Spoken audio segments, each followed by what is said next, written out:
Bonjour à tous et bienvenue sur cette nouvelle analyse technique Forex et matières premières avec une paire de devises euro-dollar qui n'a pas énormément bougé. Alors c'est lié notamment au fait que Wall Street étant fermé pour cause de jours fériés pour ce Martin Luther King Day, nous avions beaucoup d'investisseurs en moins sur le marché, y compris sur le marché des devises.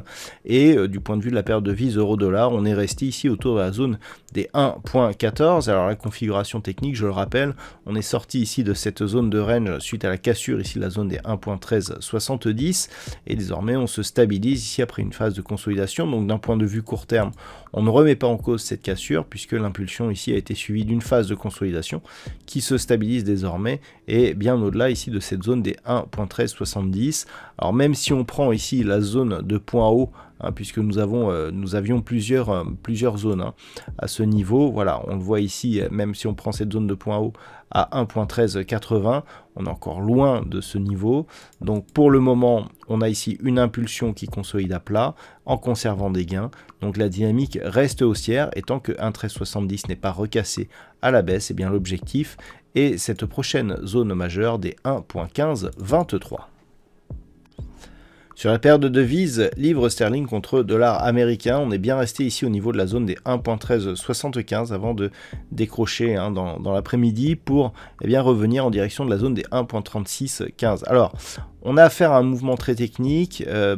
Cette hausse ici, elle a continué jusqu'à venir toucher ici la zone majeure des 1.3740. La phase de consolidation a fait apparaître que la zone des 1.3675 était toujours significative.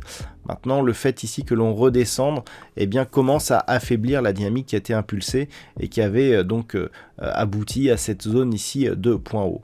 Donc, du point de vue de la tendance directe, si on trace les retracements de Fibonacci, donc par rapport justement à cette tendance, nous sommes ici sur une configuration qui a cassé le retracement à 23,6% de Fibonacci. C'est très net ici sur cette phase, ça correspond bien ici donc au niveau de cette dynamique et on se dirige ici en direction du retracement à 38,2% qui se situe à 1.3625. Donc pour l'instant, il s'agit d'une phase de consolidation qui ne remet pas en cause l'intégrité de la dynamique, mais en cas de cassure ici des 1.3615, on aurait des signaux d'affaiblissement de cette tendance haussière.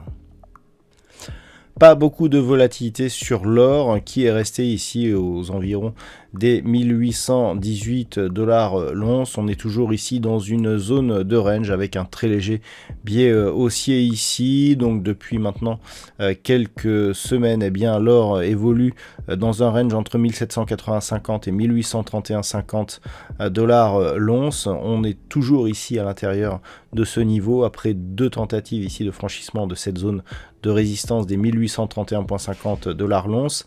Actuellement, on n'a aucune tendance sur le court terme, léger biais haussier mais qui n'a pas permis ici la cassure de cette zone de résistance et l'inscription d'un nouveau plus haut significatif. Ça reste donc neutre pour le métal jaune.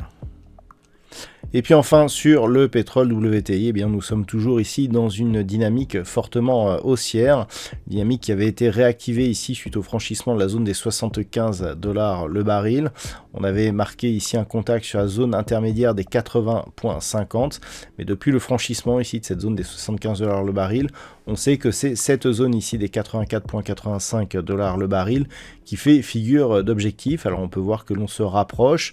Ce niveau, il correspond tout simplement à la zone de point haut qui avait été marquée ici en fin d'année dernière, au mois d'octobre. Et si on confirme un test, voire une rupture de cette résistance majeure, nous aurons un signal de poursuite du mouvement haussier moyen-long terme que l'on constate sur le WTI depuis de nombreux mois.